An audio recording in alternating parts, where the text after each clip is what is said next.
Olá, bem-vindos à Igreja no Mundo, o programa da Fundação AIS, ajuda a Igreja que sofre aqui na sua televisão. Eu sou o Paulo Wise e é sempre um privilégio saber que posso contar com a sua companhia aí, desse lado, ao longo dos próximos 50 minutos.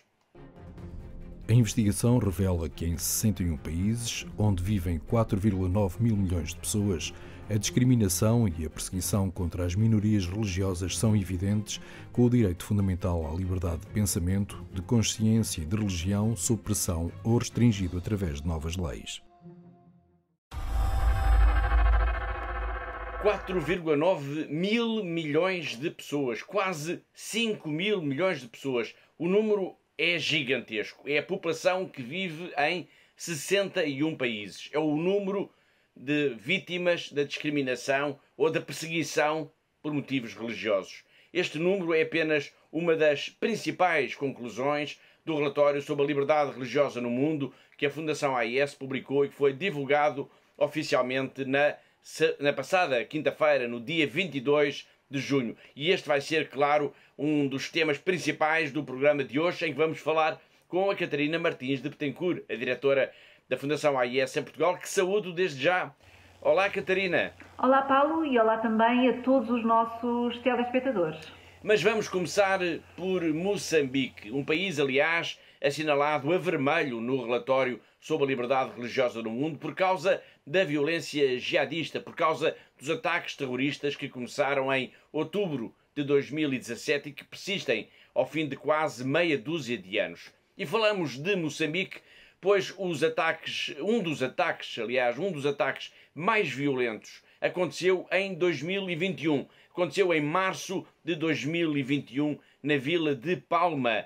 E agora veio saber-se, em resultado da investigação de um jornalista norte-americano, que terão morrido aí, nesse ataque, mais de 1.300 pessoas. Estamos a falar num verdadeiro massacre, algo que vem contrariar todas as versões oficiais conhecidas até agora e que apontavam apenas, Catarina, para algumas dezenas de vítimas. Precisamente, Paulo. De facto, o ataque à vila de Palma em 24 de março de 2021 foi, na verdade, um verdadeiro massacre com 1.357 mortos. Portanto, estes dados que contrariam a versão oficial e que apontava desde a primeira hora para apenas algumas dezenas de vítimas, foram agora divulgados então por um jornalista norte-americano, Alex Perry, que nos últimos meses tem conduzido uma investigação sobre este ataque. Como seria de imaginar, estes dados vieram já provocar diversas reações, uma das quais do bispo de Pemba,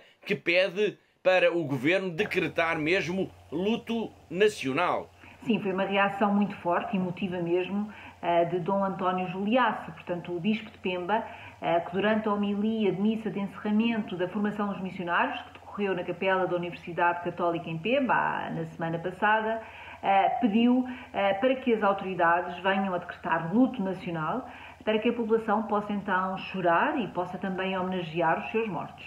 Nessa intervenção, o bispo fala mesmo em massacre. Sim, é verdade. Ele usa pelo menos uma vez a expressão massacre e pede para as autoridades, então, confirmando os dados que foram agora obtidos por este jornalista norte-americano, portanto, que venham de facto a fazer o reconhecimento público desta situação e que decretem imediatamente e simbolicamente o luto nacional para que os moçambicanos possam chorar, e esta é a expressão dele, os compatriotas que perderam a vida neste ataque à Vila de Palma.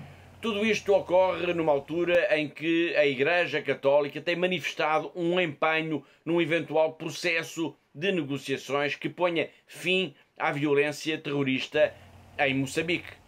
Sim, é um processo que está a ser liderado, como nós dissemos aqui no nosso programa, Paulo, a semana passada, pelo padre Eduardo Roca, que está em Pemba e que é o responsável então pelo Centro Interreligioso para a Paz. Portanto, neste momento estão agendados encontros para a segunda quinzena de julho, mas também depois para agosto e para setembro, com as lideranças religiosas das várias comunidades, quer muçulmanas, quer cristãs.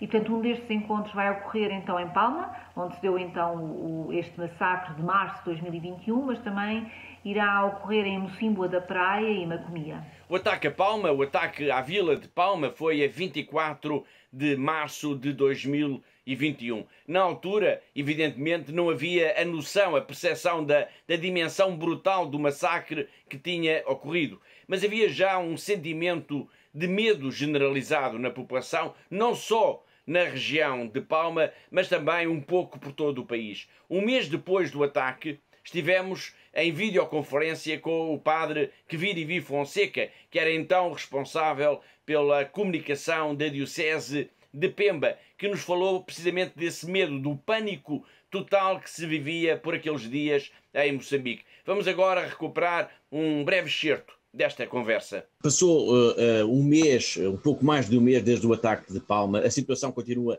instável. Já faz um mês, já faz Sim, um mês. A situação continua instável, portanto, como referiu há pouco, há incidentes que se vão conhecendo aqui ou acolá. Eu imagino que o sentimento geral da população seja de grande medo. Há muito medo, há um pânico. E, por um lado, precisamos trabalhar com todas as pessoas aqui em Cabo Delgado para recuperarmos o nível, digamos assim, de confiança, as pessoas começarem não sei se seria perder o medo é difícil, mas ter um pouco de coragem, porque há um pânico generalizado em que até qualquer manutenção de qualquer tiroteio, se é nesses locais de treinamento aí, já todo mundo fica em pânico, fica correndo. Então, o governo, as organizações governamentais, a igreja, temos que começar de forma intensiva e, se não constante, de falarmos de confiança, de segurança, porque há muito medo mesmo, há muito medo, é em pânico total. Foi o padre Quevirivi Fonseca, então responsável pela comunicação da Diocese de Pemba, a descrever-nos o ambiente de medo que se vivia em Moçambique um mês depois do massacre ocorrido a 24 de março de 2021, em que, segundo a investigação que agora foi conhecida, foram mortas mais de 1.300 pessoas. Infelizmente, o nosso programa acaba por ser um pouco um roteiro da violência no mundo, pois por trás destas guerras, dos ataques terroristas como este de Palma, é possível fazer-se também um retrato da perseguição religiosa, que é um tema essencial da missão da Fundação AIS, que, aliás, acaba de publicar mais um relatório sobre esta matéria. Já lá iremos, para já vamos falar de outro país, da Etiópia, porque o bispo deste país, da Etiópia, esteve de passagem pelo Reino Unido e falou com os nossos colegas do secretariado local da Fundação AIS e disse, Catarina, que o governo deve iniciar conversações com as tribos étnicas rebeldes de Oromo e Gumuz para se acabar com o conflito nesta região, conflito que já causou centenas de vítimas. Sim, Paulo, centenas de vítimas e a fuga também de milhares de pessoas. Portanto, o bispo Dom Varghese Tonkankara, vigário apostólico na Quente, alertou então precisamente para a urgência destas negociações, não só para estancar esta violência, como para se evitar, à falta de acordos de paz, que o conflito se venha a eternizar. Mas o bispo alertou também para outra consequência da falta de segurança, que é o fecho de muitas igrejas nesta região. Sim, só na sua diocese, disse-nos o bispo, estão encerradas por questões de segurança cerca de 20% de todas as igrejas, até porque a região tem sido descrita como estando no epicentro da rebelião das tribos de Oromo e que tem provocado o deslocamento em massa de muitas pessoas. Em causa está não só a violência armada, mas também a ameaça constante de sequestros. Sim, o bispo confirmou que diversos padres, diversas irmãs têm sido vítimas de sequestros, com o objetivo, claro, do pagamento de resgates, e tudo isto, como se calcula, está a ter um grave impacto, quer sofrimento sobre as populações, quer também um impacto sobre a própria vida da comunidade cristã. O bispo de Nequente alertou para o ambiente de violência que se vive agora na Etiópia. Mas há memórias antigas de guerra que ainda estão demasiado presentes neste país. É preciso recuar até o ano de 1998. Nesse ano começou uma guerra entre a Etiópia e a Eritreia por causa da fronteira comum entre os dois países. Foi, portanto, há 25 anos. Ainda hoje há vestígios desses tempos em que, durante meses, 2 dos países mais pobres do mundo gastaram milhões de euros em armamento. Uma reportagem da Fundação AIS.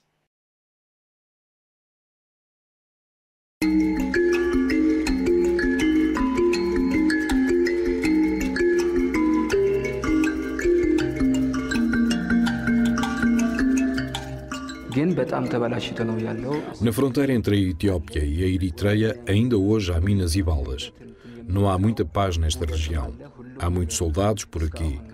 É uma região onde as pessoas ainda não estão estabelecidas ou tranquilas. Estão sempre preocupadas.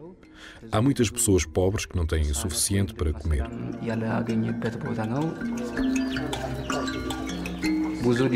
Há muitas famílias separadas, uma vez que esta é uma região fronteiriça. Não há muitas pessoas autossuficientes. O nosso maior desafio é a falta de transportes.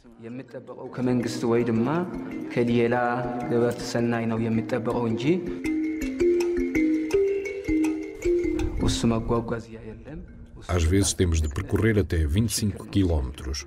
Vamos a lugares muito isolados para visitar as pessoas. Os soldados eritreus dispararam contra o telhado durante a guerra. Ficou quase totalmente destruído.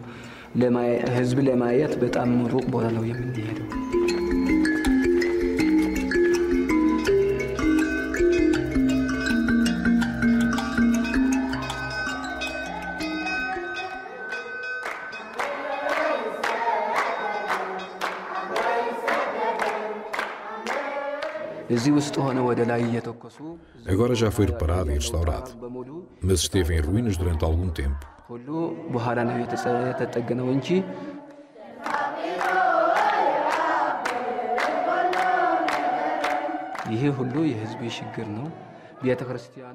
Como é uma igreja nova, ainda não está terminada.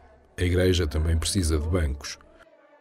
Estamos a usar secretárias de escola, mas precisamos de bancos adequados. O padre é o bom pastor. Ajude-o a cuidar do rebanho.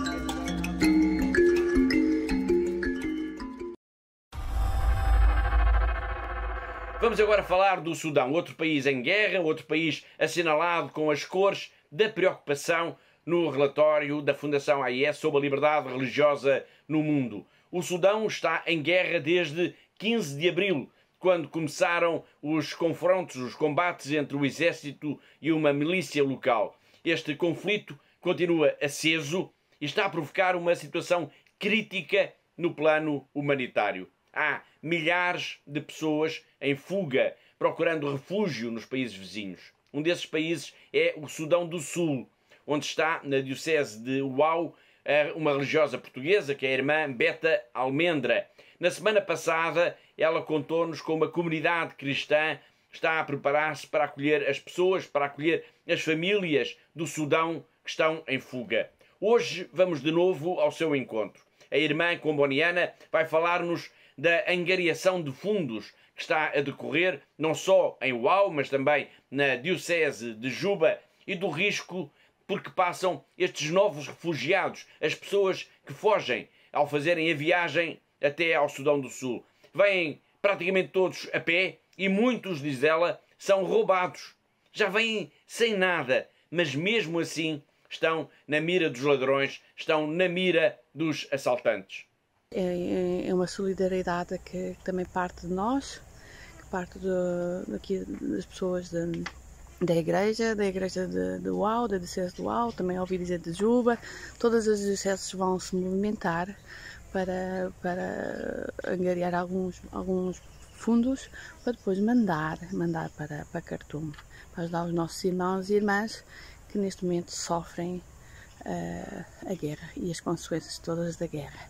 Aqui em Uau ainda não vimos, não temos campos de refugiados, não temos, porque estão a vir a pé e devagarinho chegarão. Acredito que chegarão também aqui a Uau. Ouvi dizer que já nas fronteiras há imensa gente mas claro que caminham a pé e pelo caminho há muitos perigos. Ouvi dizer que também que estão a ser assaltados, as pessoas já não vêm com nada, mas nesse nada ainda estão a ser roubados. Está a ser uma viagem muito difícil, um sair de um país em guerra com muitos problemas. Vamos continuar a rezar por eles e, no fundo, queremos ajudá-los e também, como congregações religiosas aqui, vamos fazer o nosso melhor para poder acolher os nossos irmãos e ajudar os nossos irmãos no Sudão, em Khartoum. Deus os abençoe. Foi a irmã Beta Almendra a explicar como a diocese de Uau, no Sudão do Sul, se está a preparar para acolher os que fogem da guerra que estalou por estes dias, desde abril, no Sudão. Agora vamos até à Libéria e continuamos por África. E continuamos também a revolver histórias de sofrimento, de dor, mas também de redenção. Na Libéria vamos ao encontro de uma irmã, uma mulher extraordinária, de sorriso luminoso, que sonhava ser enfermeira e que se transformou numa incrível professora. Daqui a pouco nós vamos conhecer melhor a irmã Teresa. Mas para já é preciso conhecer também a Libéria, que é o 9º país mais pobre de todo o mundo. Mas, como se isso não bastasse ainda, houve, Catarina, também a guerra neste país. Sim, Paulo, sempre a guerra, de facto. Portanto, entre 1989 e 2013, a Libéria foi palco, então, de uma das guerras mais sangrentas que o continente africano assistiu. Podemos dizer que ainda hoje o país não recuperou totalmente destes anos de guerra. Depois tiveram a epidemia do ébola nos anos de 2014 e 2015, que, como sabemos, trouxe mais devastação, mais morte e mais sofrimento ainda à população. A Libéria é um país essencialmente cristão. Sim, podemos dizer isso, Paulo. Portanto, os cristãos representam cerca de 42,5% da população e constitui, de facto, o maior grupo religioso. Embora os seguidores das religiões tradicionais africanas também representem uma grande parte da população, com cerca de quase 40%. Neste contexto tão adverso, marcado pela guerra e também pela epidemia do ébola, a Igreja tem desempenhado, de facto, um papel essencial. Claro, e portanto a presença dos padres e das irmãs tem sido de facto um garante para as populações.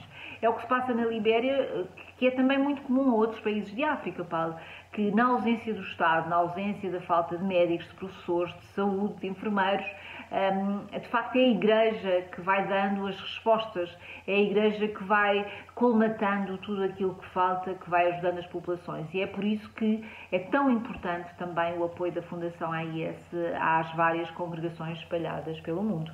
Não só ao nível da subsistência, do apoio à subsistência, quer de padres, quer de religiosas, mas também ao nível, por exemplo, da formação de sacerdotes. Aliás, na Libéria julgo que há apenas um seminário. Sim, é o Colégio de São Paulo, em Cubarna, que é o único seminário do país e é onde estão atualmente 34 jovens, oriundos das 3 dioceses do país e que estão nos seus estudos para serem sacerdotes um dia. Portanto, são muito necessárias estas vocações e a Fundação AIS também quer contribuir para essa formação. E também são necessárias as vocações no feminino, como é o caso da irmã Teresa, a irmã Sorriso de que eu falei há pouco. Num país onde a violência está ainda presente na memória de tantas pessoas, é bom haver gente boa, gente disponível para os outros, gente que se dedica aos mais pobres, aos mais desfavorecidos, aos mais necessitados. Gente como a irmã Teresa.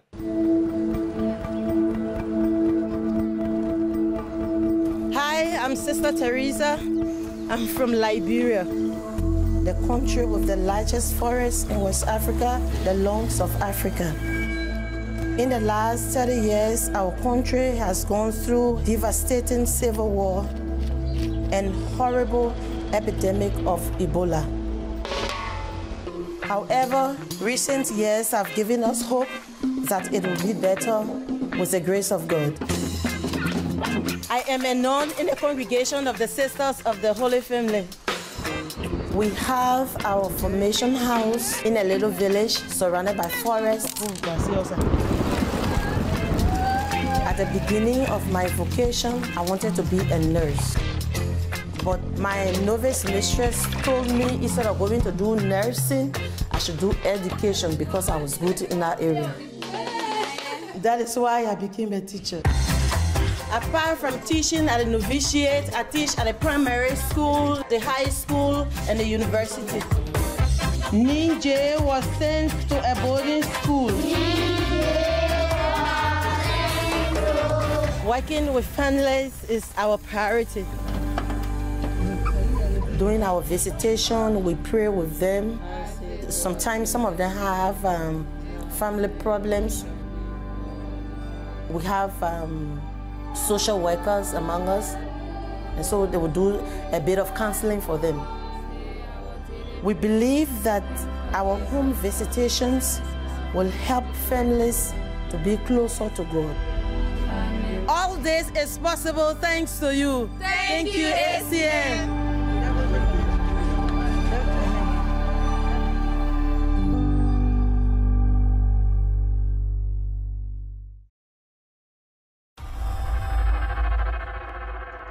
Foi a Irmã Teresa da Libéria. O sorriso desta mulher extraordinária é incrível, é inspirador. E agora vamos de novo até Moçambique. Desta vez não por causa dos ataques terroristas, mas vamos ao encontro de um jovem tímido, o Hermenegildo. Vamos encontrá-lo na capital de Moçambique, na cidade de Maputo. Hermenegildo é seminarista e decidiu gravar uma pequena mensagem de agradecimento à Fundação AIS. É que é graças à Fundação AIS que ele e os seus colegas estudam e se preparam para o sacerdócio, que é seguramente o maior desafio das suas vidas. Hermenegildo não vem a Lisboa para a Jornada Mundial da Juventude, mas vai estar bem no centro do nosso pensamento, bem no centro do nosso coração. Ele e todos os seminaristas de África. Boa tarde, boa noite. Aqui vos fala o vosso seminarista Hermenegildo da Arquidiocese de Maputo, da Diocese de Maputo. Quero desta forma agradecer a companhia ou a organização Church Nil por ajudar o nosso seminário, ajudar os seminaristas desta diocese. É muito importante recebermos o vosso amor, a vossa calorosa doação na formação do sacerdote local no que diz respeito aos seminaristas de Maputo. Queremos do fundo do coração agradecer pelo apoio que têm prestado para o crescimento vocacional no mundo inteiro e recebemos os benefícios que nos possibilitaram e facilitaram o crescimento espiritual, o crescimento material para a nossa formação e desta forma queremos dizer o nosso muito obrigado.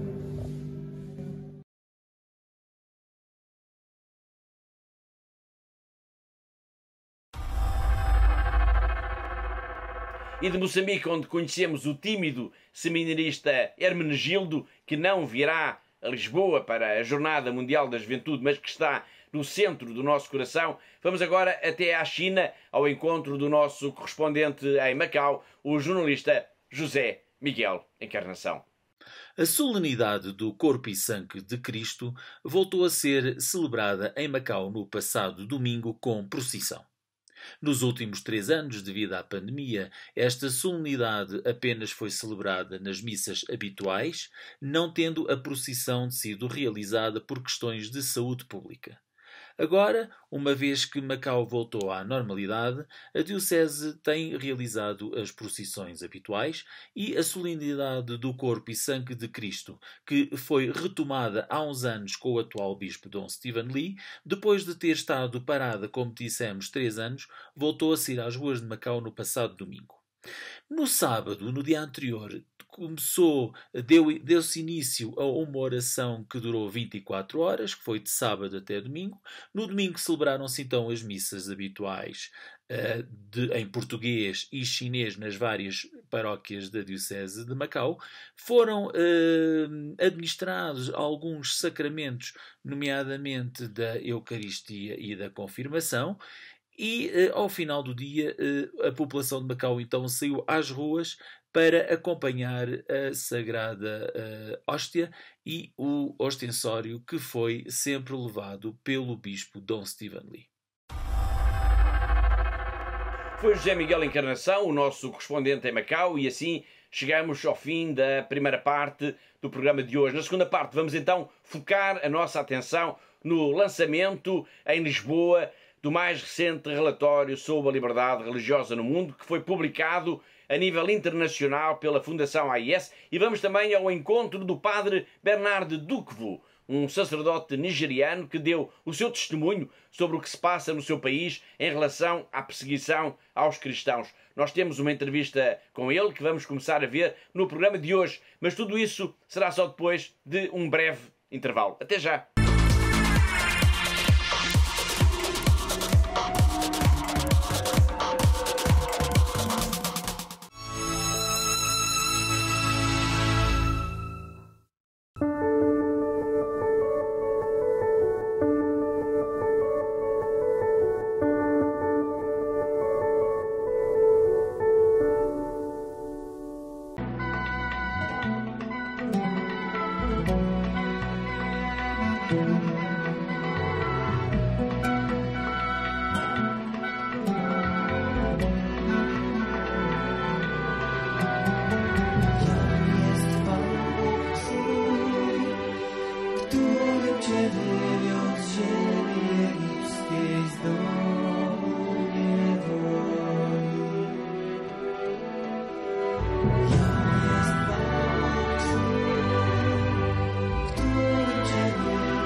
Icona Ulebi, Icona Jezebel.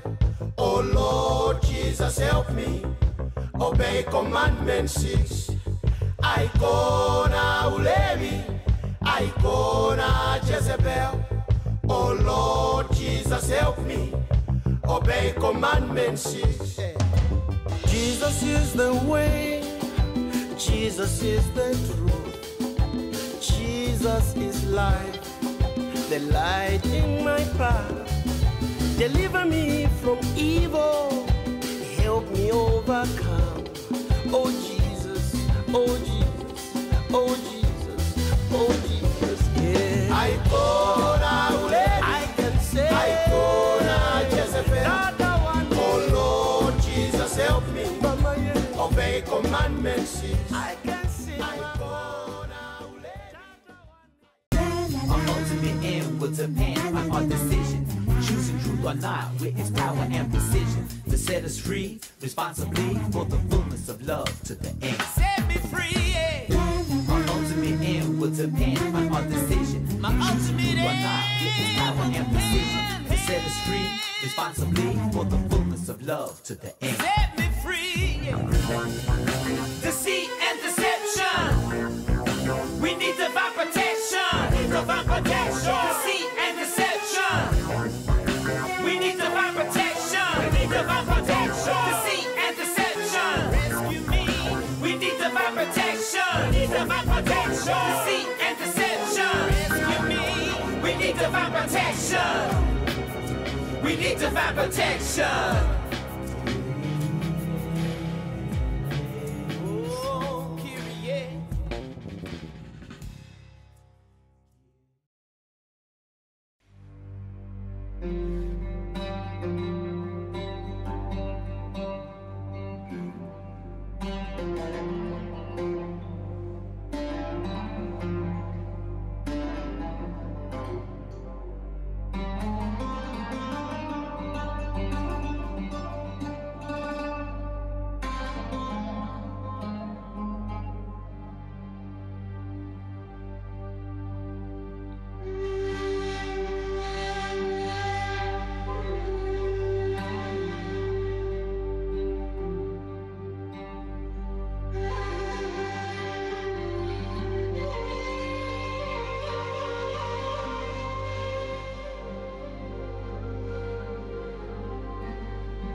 Spokój tutaj mam, czuję w tobie cały świat.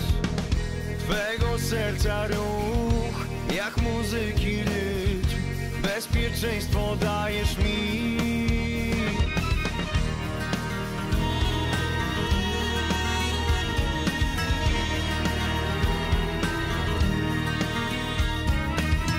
Chcę móc poczuć świata smak, chcę zobaczyć wiele barw i powietrza łyk.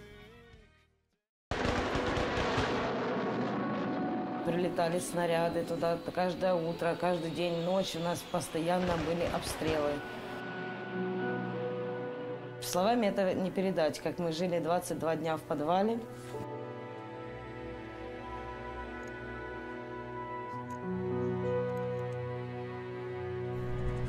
Спали на полу, ели то, что приходилось найти на магазине. Нам был этот шаг перешагнуть, просто выйти с этого бомбоубежища. Я не знаю, насколько, но мне надо было спасать своих детей, свою семью. Я взяла иконы, взяла детей, мы всех собрали и начали ту машину залазить. Нам 9 человек было.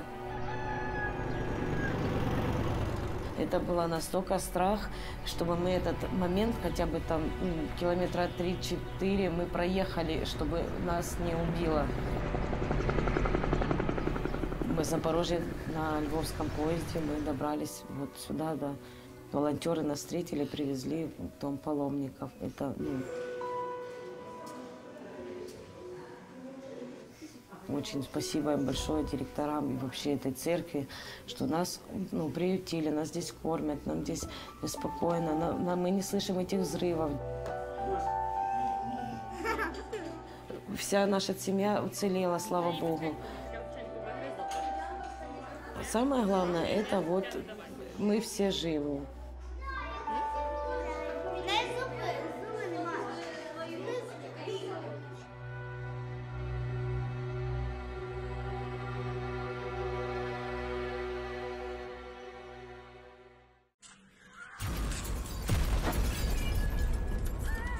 Перше, що були чути вибухи, почали до нас їхати перші біженці.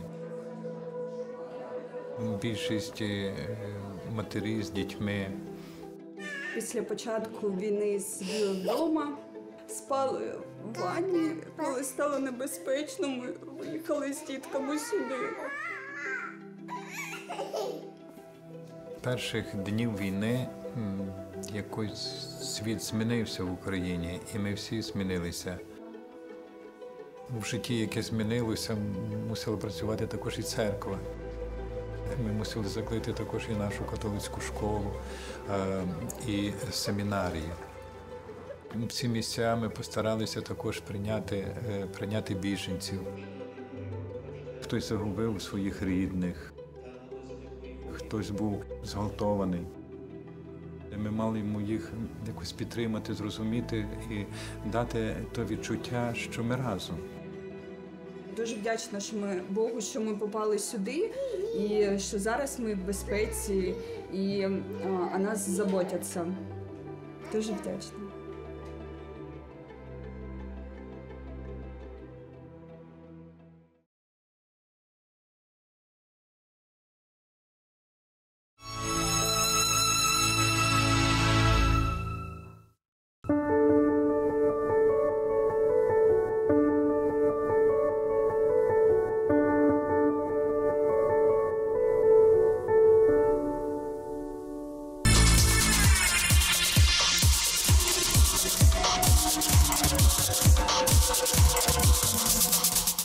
Olá de novo, está a ver Igreja no Mundo, o programa da Fundação AIS, aqui na TV Canção Nova. Eu sou o Paulo Maido e comigo está a Catarina Martins de Betancourt, que é a diretora da Fundação AIS em Portugal. Como dissemos no arranque do programa, foi apresentado na quinta-feira, no dia 22 de junho, na Assembleia da República, o mais recente relatório sobre a liberdade religiosa no mundo, um documento editado a nível internacional pela Fundação AIS. Este vai ser um tema que nos vai acompanhar, obviamente, por aqui ao longo das próximas semanas. Mas para já importa assinalar a importância deste evento ter decorrido, Catarina, na Assembleia da República. É verdade, Paulo. De facto, foi a segunda vez que a Fundação AIS lançou em Portugal este relatório sobre a liberdade religiosa no mundo na Assembleia da República, que é um facto que nos deixa, como é fácil os nossos telespectadores imaginarem, cheios de orgulho, claro. Apresentar o relatório sobre a liberdade religiosa na Casa da Democracia é também um sinal de que esta temática está a ser vista com, digamos, uma importância crescente e ao mais alto nível também em termos políticos. Sim, claro, e é indiscutível isso, e também podemos dizer, Paulo, que ao abrir as portas da Assembleia da República para a Fundação AIS, está a ser também reconhecido ao mais alto nível o trabalho que produzimos diariamente na defesa da liberdade religiosa como uma das liberdades fundamentais do ser humano e na promoção das comunidades mais perseguidas no mundo. E para nós, Fundação AIS, isto é muito significativo, claro. A sessão teve vários intervenientes, desde o presidente da Comissão para a Liberdade Religiosa, Vera Jardim, ao publisher da Rádio Observador, José Manuel Fernandes, que leu, estudou o relatório e apresentou perante todos as suas linhas de força, e contou também ainda com o próprio presidente da Assembleia da República, Augusto Santos Silva, e claro, com a Catarina, a diretora da Fundação AIS em Portugal. Na próxima semana nós vamos dedicar-nos a uma análise mais aprofundada do que foi dito na quinta-feira, mas hoje vamos centrar a nossa atenção, e em linhas muito gerais, ao relatório, e vamos conhecer o outro protagonista da sessão de lançamento, o padre Bernard Adukwu, um nigeriano que está a viver em Portugal há quase uma década e que deu um testemunho sobre o que significa ser cristão na Nigéria. Nós temos uma entrevista com ele, que nos vai acompanhar por aqui também nos próximos programas. Para já, vamos ao relatório. Um dos dados que chama mais a atenção é, Catarina, a dimensão enorme da perseguição religiosa no mundo. É verdade, Paulo. Portanto, tem cerca de 62% da população mundial vive, de facto, em países onde há violações graves ou muito graves da liberdade religiosa, e os cristãos são, como sabemos, uma das comunidades mais atingidas. O que se passa em África é disso um exemplo terrível. Podemos dizer que houve, no período em análise do relatório, ou seja, 2021 e 2022, uma verdadeira explosão de violência, com os cristãos a serem um dos alvos principais dos ataques, dos atentados.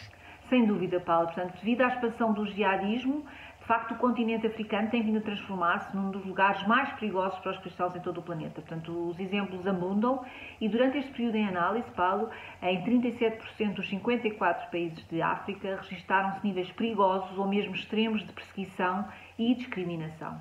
Quais são os países que mais se destacam em relação a isso?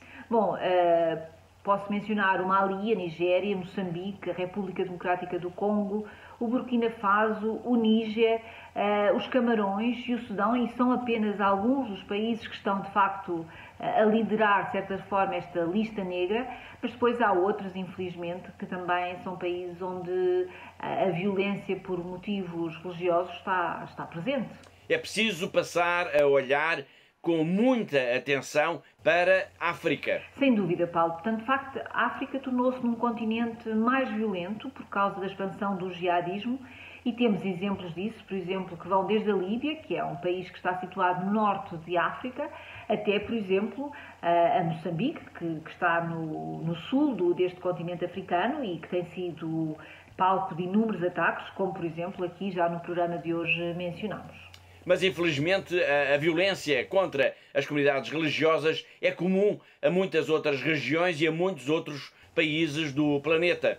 Sim, infelizmente é verdade, Paulo. Portanto, a China e a Índia são ambos na Ásia, ambos os países são da Ásia e são também os dois países mais populosos do mundo, mas são também uma fonte de preocupação, tal como, por exemplo, a Nicarágua, portanto, no continente americano, onde a Igreja Católica tem vivido nos últimos tempos dias muito difíceis, com uma perseguição muito violenta por parte das autoridades do país, e os exemplos, infelizmente, abundam, e os números não dão para fazer uma segunda leitura, Paulo.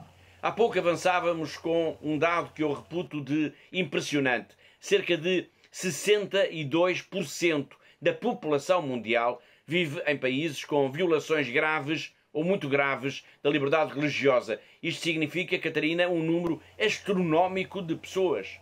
Sim, é um número mesmo astronómico. Portanto, estes cerca de 62% da população mundial corresponde a cerca de 5 mil milhões de pessoas. Portanto, é de facto um número astronómico. E se quisermos olhar de outra forma, Paulo, numa outra análise, podemos dizer que em quase 1/3 dos países do mundo, ou seja, em 61 dos 196 países do mundo, não existe verdadeiramente liberdade religiosa. Temos, pois, muito que fazer, não só na denúncia desta situação, como também no caso concreto da missão da Fundação AIS, no apoio às comunidades cristãs mais atingidas pela violência, mais discriminadas, mais perseguidas. Sim, cada vez que nós publicamos um relatório, percebe-se isso com maior clareza. Portanto, o mundo, de facto, tem-se vindo a tornar um lugar mais perigoso, com um número crescente de populações a quem são negados os direitos básicos, e isso faz aumentar a importância e também o relevo da nossa missão enquanto Fundação AIS. A Casa da Democracia Portuguesa, a Assembleia da República, abriu então as suas portas para a apresentação do relatório sobre a liberdade religiosa no mundo, produzido e editado pela Fundação AIS. Um dos momentos mais significativos da sessão foi a exibição de um pequeno trabalho multimédia com o essencial desta investigação, produzida a nível internacional por especialistas e por uma equipa pluridisciplinar da Fundação Pontifícia. Vamos agora ver um pequeno excerto desse trabalho. A edição de 2023 do Relatório sobre a Liberdade Religiosa explora o período de 2 anos entre janeiro de 2021 e dezembro de 2022, uma época dominada por acontecimentos globais significativos. Este relatório, realizado pela Fundação Ajuda à Igreja que Sofre, analisa as violações à liberdade de religião e crença de acordo com uma escala móvel de gravidade. A investigação revela que em 61 países, onde vivem 4,9 mil milhões de pessoas, a discriminação e a perseguição contra as minorias religiosas são evidentes, com o direito fundamental à liberdade de pensamento, de consciência e de religião sob pressão ou restringido através de novas leis.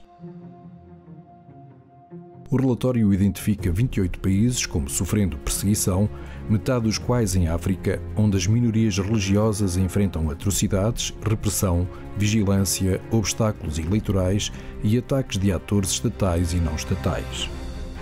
De forma chocante, os cidadãos são perseguidos ou mesmo assassinados pelos seus próprios governos, muitas vezes com pouca ou nenhuma reação da comunidade internacional.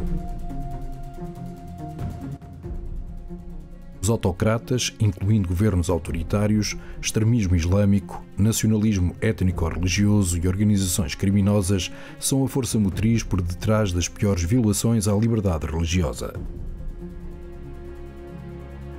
Os repetidos ataques violentos obrigam as minorias religiosas a emigrar, reduzindo um grupo religioso ao ponto da sua sobrevivência a longo prazo ser posta em causa. Como já dissemos, a sessão de apresentação do relatório sobre a liberdade religiosa no mundo da Fundação AIS teve um convidado muito especial, o padre Bernard Dukwu, um espiritano de 38 anos de idade, oriundo da Nigéria, da diocese de Idá, situada numa região que é conhecida como o Cinturão Médio e que está em Portugal há cerca de 9 anos.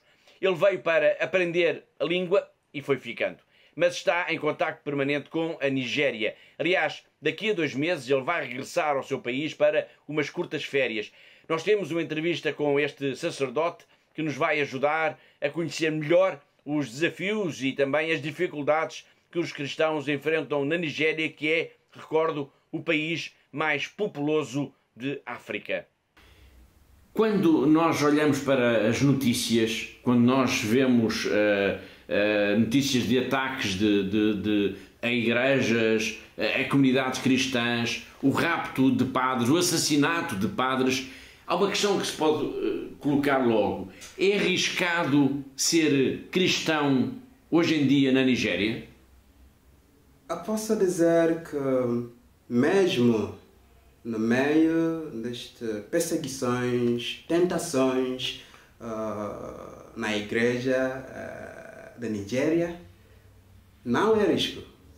Porque mesmo no meio destas perseguições, tentações, A igreja ainda está cheia, nada acontece com a fé do povo nigeriano. Sim, a fé do povo nigeriano é forte, é impressionante ver, por exemplo, como as igrejas estão cheias. Agora, isso não significa que não seja arriscado, porque há ameaças de atentados, há ameaças de... há pessoas que perdem a vida, portanto é arriscado nesse sentido. A única coisa que estamos a fazer neste momento, não demoramos tanto na igreja devido a esta situação. Sobretudo, quando temos programa à noite, não demoramos muito, fazemos tudo muito rápido para sair. Ou seja, na medida do possível, por uma questão de prudência, as celebrações são o mais rápido possível, para evitar ataques. Sobretudo quando temos programa à noite. Programa à noite como? À noite é mais arriscado, é isso? Sim, às vezes temos vigília à noite, que dura às vezes 4 horas. Isso tem a ver com algumas igrejas na Nigéria. Tem programa à noite que dura muito tempo. Então, houve um tempo que, numa diocese na Nigéria, que foram impedidos para não celebrar, fazer programa à noite devido a este ataque e as tentações contra os cristãos. Mas mesmo assim, a fé está muito forte e não ficamos desanimados por causa disso. Sim, a fé os relatos que nos chegam, digamos, os testemunhos da fé, da coragem até dos cristãos da Nigéria é assombrosa, de facto. Porque revela que, de facto, as igrejas estão sempre cheias de uma fé vibrante, podemos dizê-lo assim, mesmo apesar dos ataques. Mas agora, da sua experiência como nigeriano, porque é que há tantos ataques à comunidade cristã? Porque é que o Boko Haram, por exemplo, tem como alvo a comunidade cristã? Qual é o objetivo?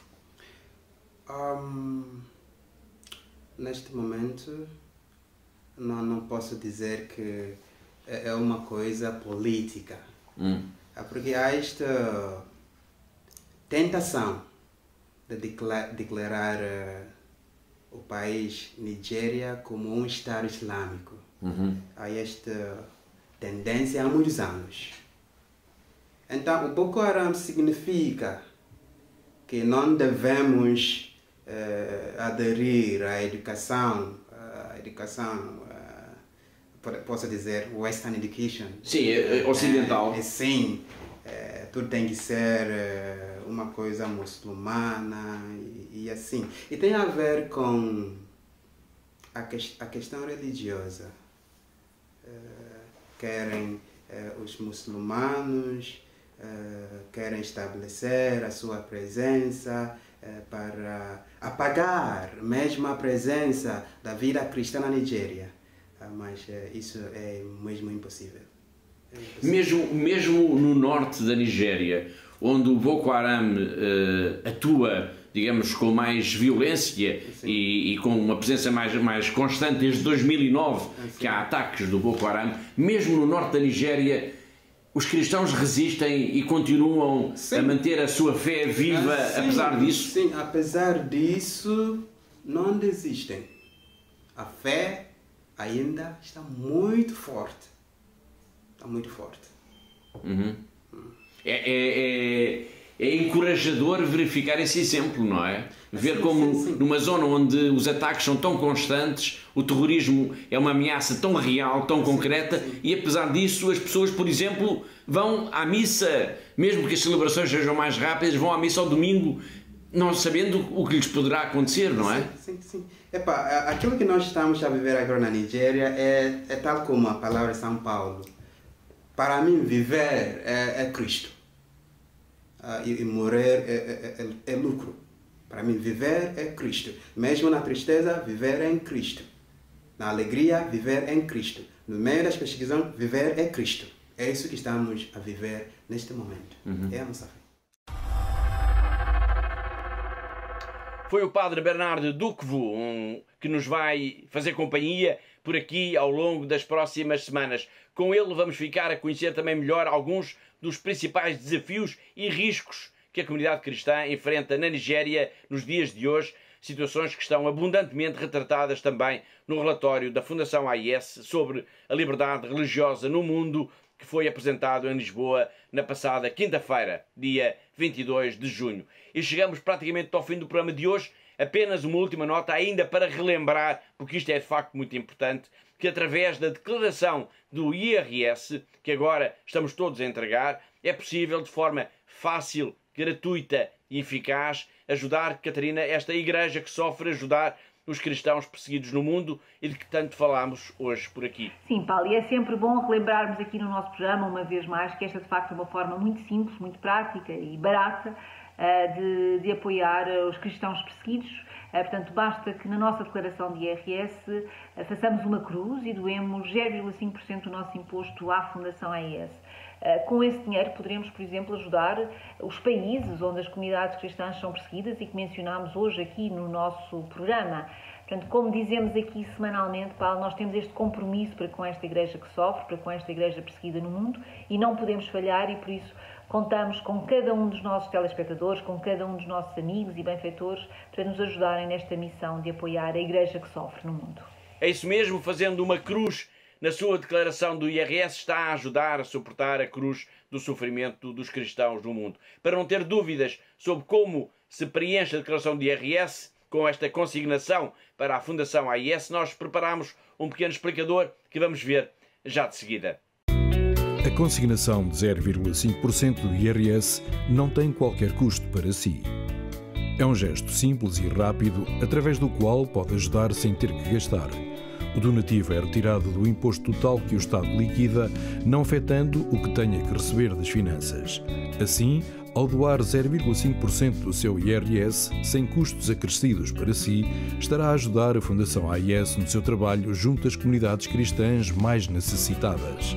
Para isso, basta que no modelo 3, quadro 11, campo 1101, selecione a opção Instituições Religiosas e insira o NIF da Fundação AIS 505 152 304. Muito obrigado.